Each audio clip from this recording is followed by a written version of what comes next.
Vamos pensar uma coisa. Toda lei, sem exceção, parte de uma suposição sobre como o mundo funciona. É sempre uma ideia de que se a gente fizer X, o resultado vai ser Y. Mas e se essa ideia, a base de tudo, estiver completamente errada? Pois é, o que acontece quando a regra que afeta a vida de milhares ou até milhões de pessoas não se baseia em um fato, mas em uma ficção? É exatamente isso que a gente vai investigar agora. Ok, para a gente mergulhar de cabeça nisso, nada melhor do que um caso histórico, um caso real que mostra esse problema de um jeito bem claro. Pensa naquelas leis de toque de recolher para jovens, sabe? Elas surgiram em vários lugares no século passado. E a lógica por trás parecia bem simples, até de senso comum.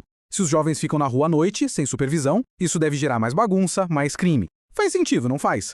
Só que não. Quando os pesquisadores foram de fato analisar os dados, a descoberta foi impressionante. A presença dos jovens na rua não só não aumentava o crime, como em alguns lugares até ajudava a diminuir. É isso mesmo. Mais gente na rua significava mais olhos na rua, mais vigilância natural. A crença era o exato oposto da realidade. E o resultado disso foi um desastre. Uma lei que não funcionava, que não resolvia o problema que ela dizia que ia resolver e que, de quebra, ainda punia um monte de gente de forma injusta. Tudo isso porque ela foi construída em cima de um fato que simplesmente não era verdade. Então, tá. Como é que a gente pode analisar a base de uma lei para não cometer esse tipo de erro de novo? Existe um conceito-chave que funciona quase como uma ferramenta de checagem de fatos. O nome dessa ferramenta é proposição descritiva.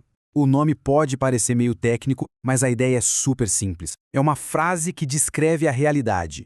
Ela não diz se algo é bom ou ruim, certo ou errado. Ela só afirma que algo é de um jeito. E o mais importante, dá para testar se é verdade ou não.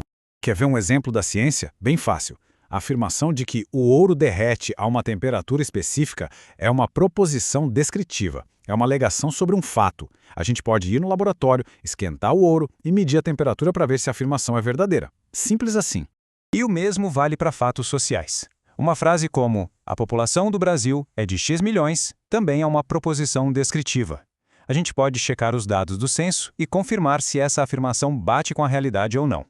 Então, resumindo, as características principais são essas. Uma proposição descritiva sempre fala sobre fatos. Ela pode ser testada com evidências, o resultado vai ser verdadeiro ou falso, e ela é neutra. Ela não diz o que deveria ser, só o que é. Agora vamos ver como essas proposições descritivas, quando são verdadeiras, se tornam a espinha dorsal de leis que funcionam, que são racionais. Pense nos limites de velocidade, principalmente perto de escolas.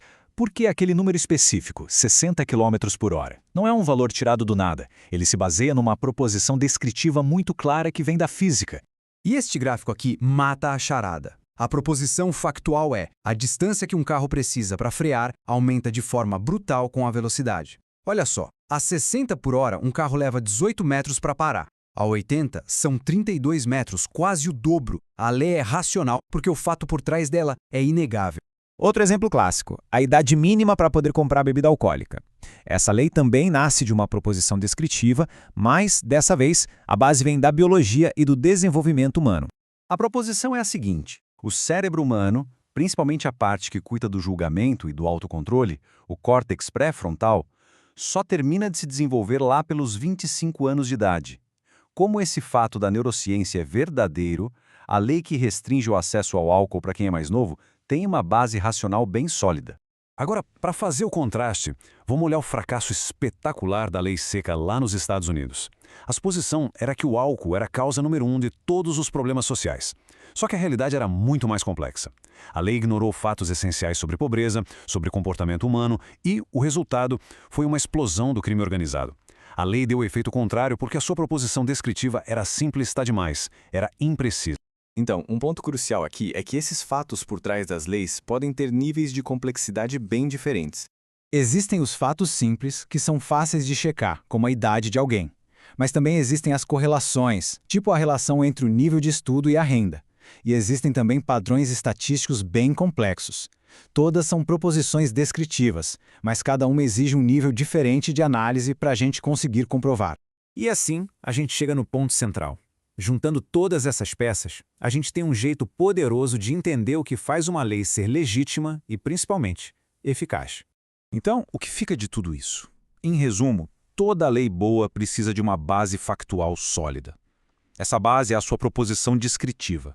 Se essa proposição for testada e se mostrar verdadeira, a lei tem um chão firme para pisar.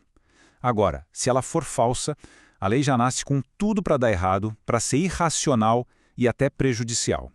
Claro, só o fato não garante que a lei será perfeita, mas sem ele, o fracasso é quase certo.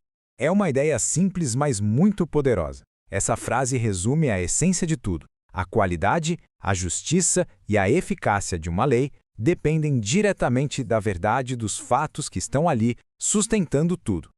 E para fechar, fica uma provocação. Na próxima vez que aparecer uma discussão sobre uma lei nova ou uma política pública, vale a pena se perguntar: qual é a proposição descritiva que está escondida aí no meio? Qual é a afirmação sobre a realidade que está sendo feita? E a pergunta mais importante de todas: será que ela é verdadeira?